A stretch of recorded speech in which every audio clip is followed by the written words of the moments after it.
Just a quick 360 of the outside of Kunming International Airport.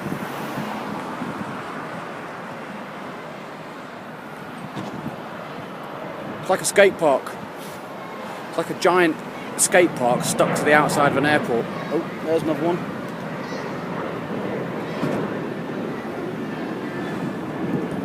It's impossible to know what you can actually see.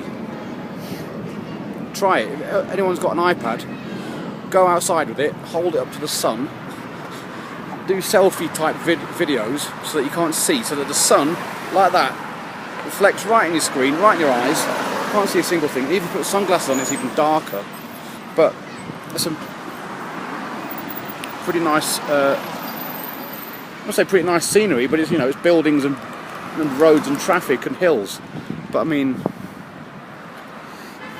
I'm looking forward to getting amongst it and having a look at it all, because I've probably been in China for like an hour, I reckon, just wandering up and down outside here, trying to work out how I'm going to get on the internet, which is crazy, because the whole idea of coming to China is, you know, it's good to keep in touch. I'll send people postcards, you know what I mean? If you want a postcard from China, you know, it's something you can keep forever, stick it on your fridge, then let me have your postal address, you know, because postcards, you doesn't want to get a Chinese postcard with a Chinese stamp on it, you know. It beats a video on my Facebook profile. And I must say thank you ever so much for all the people that commented on my post about leaving for China. It's good to know. I mean, it's funny, isn't it, Facebook? It's weird because sometimes you put a post up on Facebook and nobody sees it. Nobody sees it at all, and he gets no comments, no views, no interaction.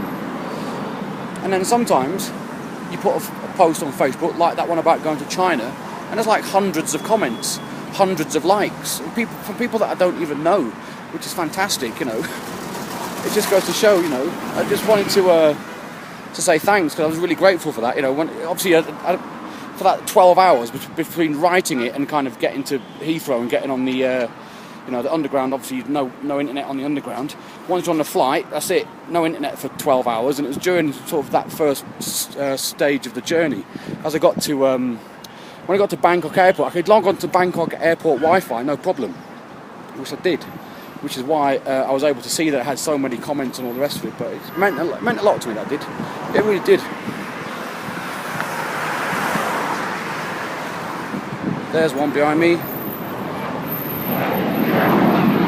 Where's it gone? How did they get those in the sky? Well up. The sun. It's incredible. It must be 30s. It must be in the 30s here, I reckon. It must be. I just can't wait to have a look at it. Even though I can only say one word in Chinese so far, which is ni hao, which is hello, obviously, the most important word. I want to learn Chinese.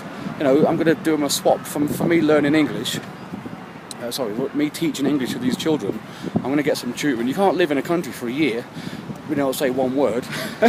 That's rubbish. I really should have learnt more Chinese before I came. What my plan was to record put some audio from CDs, turn it into an MP3 file of learning Chinese, because there's millions of videos on YouTube about learning Chinese, and just and start learning while I was driving. So I was a delivery driver back in the UK. So that was what my plan was, just to go around, you know, subconsciously listen to it as you're driving around, just hearing these Chinese words and just repeating them.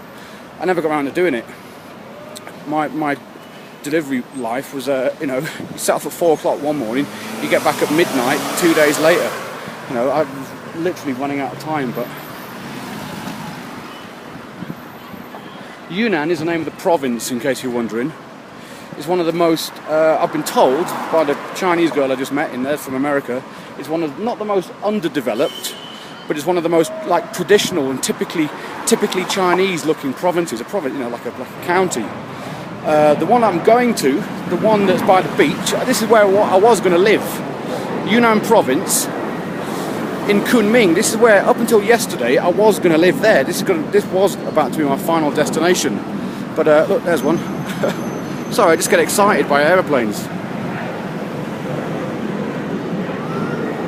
in my ear, all that one. But this is where I was going to stay. The land of eternal spring, it's called, because of obviously of the climate. It hardly ever rains, and it's just nice and sunny all the time. Land of eternal spring. But 2 days ago, probably less. In fact, I think it was Wednesday morning. I got a message from my colleague who's going to be in the school, saying there's an opportunity to work in a school on the beach in Zhuhai, which is a different city altogether. You know, it's like another 3-hour flight. So he said, could you live on a beach for a year?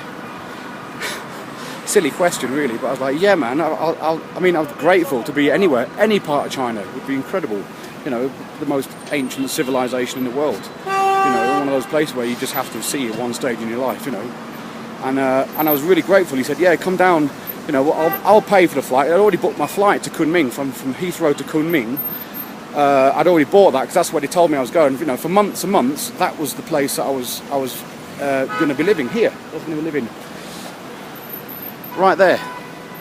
Well, not obviously not on that signpost, but I was going to be in this part of China, which is southwest. Now, just from 48 hours ago, I'm going to be moving over to this place, which is right by Hong Kong. If you know where Hong Kong is, because Hong Kong is not officially a part of China. I think it used to be, but now it's kind of, you know, it's a different, you know, different nation. It's a different kind of country. But it's interesting because to validate my visa, I've got the M visa. To validate your visa, you have to leave China and come back every 3 months. And what they were saying is, oh, you can go to Hong Kong because it would have been like a couple of hours flight away. Now it's like a boat trip across the sea. From what I can gather, looking at the map, I reckon it might be 50 miles from Hong Kong. It might be 100 miles. It's difficult to tell with the scale of the map. I was looking on the flight, you know, the flight path of the flight as it comes on the seat in front of you, on the back of the seat in front of you. That's what I was looking at, and it's right over the water from Hong Kong, over the bay, I think. Look, I mean, obviously I've never been to Hong Kong, but I've seen pictures of it, and it looks like an incredibly populated, you know, place right by the sea with thousands of massive buildings, like almost like Miami, I guess. You know, a city on the beach. And when they said you're going to be living right by there, you know, it was like, oh, fantastic, you know. It's just incredible. What an incredible experience. What an incredible opportunity, you know. All I did, you know, I mean, I don't have a degree, as if. I tried to do a degree. I tried to do graphic design. I did the same year twice. This is back in 94, 5 and 6. You know, I always say I went to university between 94, 5 and 6. It sounds like you were there for 3 years. In reality, from 94 to 95, that was 1 year. Then I did the same. I did the first year again from 95 to 96, and I just dropped out of college. It wasn't for me, you know. I remember the first day sitting at college thinking, what am I doing here? What am I doing sitting in a university lecture theatre? That's the thought I had. Probably quite a lot of people, other than me, had that same thought. Look at that. It almost matches me hat. I'm trying to get this kind of where's the right angle? No, that's the wrong angle. But what a wicked building. Look at that building. Just having a walk around. And the sounds as well. The car horns sound different over here. They really do. They sound fun. It's just funny. The hustle and bustle of the Chinese airport community folk. It's lovely. Just sweeping hills all around.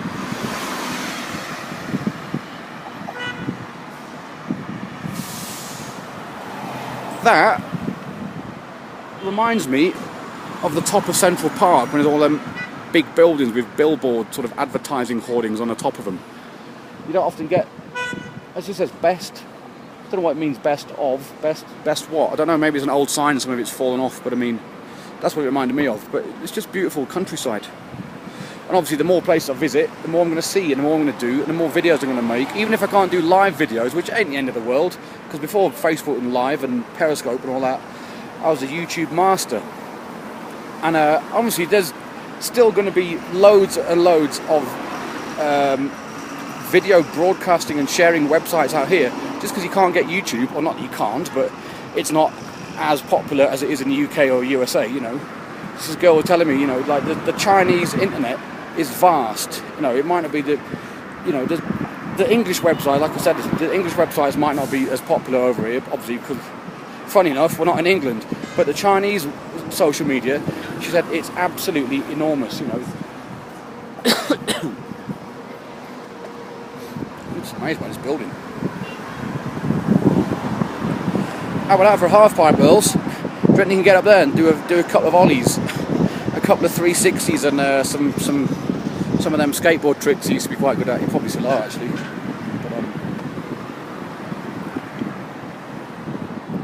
these sunglasses are really dark. They really are. I'm trying to get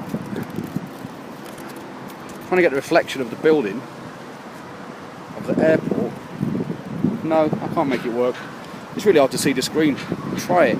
Anyone's got an iPad, go and get it and go outside and film in the sun with it behind you, pointing the screen, and try and see what you can see, because you can't see nothing. Right, I've got to go back inside and check into my 4th flight. It's been great, 3 takeoffs so far. It's funny, the 3rd takeoff from Chiang Mai to Kunming, literally, as it like 30 seconds into the flight, it felt like all power just lost from the plane. The plane just dropped, you know, like, I don't know, something, and everyone, I just went, uh-oh. It was just like, it felt like the plane was about to fall out of the sky. It wasn't. A lot of people like, you know, get the sort of, audible gasp. You could hear it throughout the flight, because you think, oh my God, what's about to happen now? And as the plane just, you know, malfunctioned.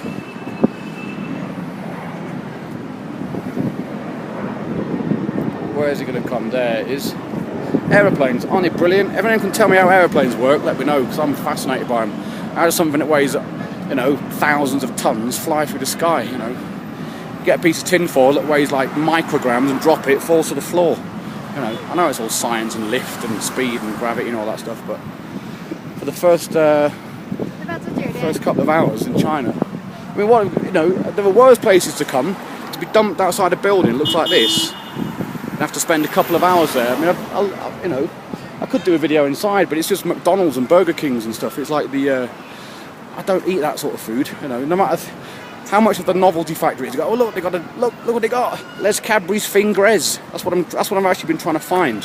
A Chinese packet of Cadbury's Fingers, just so I can do the Peter Kay routine. Look what they got, look what they got. Even though they're £1 dearer, they taste the same. They taste exactly the same. Anyway, this is the Kunming International Airport over in the, look at that from underneath, it's wicked. It's proper nice. Time to go and check in on the flight. Just wanted to come and show you. So I'm excited. I'm proper excited to be here. It's amazing. Who'd have thought it, eh? The bloke with limited education and bloke with limited, you know, no degree, as I said, I just emailed him and asked him, have you got any jobs? And he said, yeah. You know, that's how I ended up working in Greece. After I did 3 summers in France, a mate of mine was working in a bar in Greece. I wrote him a letter. This is days before email and Facebook and Messenger and Skype and all that. I wrote him an email. Said, have you got any jobs? And he went, yeah. Hence, I was working in a bar in Greece. Look at it, that building. It's massive. That really is. Wow. The buildings go. That is pretty cool, I must admit. I've walked up and down here 5 times, just looking at that roof. And here it is again, from almost directly underneath. In fact, let's try and stand directly underneath, just to get this incredible perspective. I reckon that's pretty much how it is. Yeah. And now, good, isn't it? So I'm just trying to get it. There it is. Right. Dan Fossard's adventures in China will continue after these messages.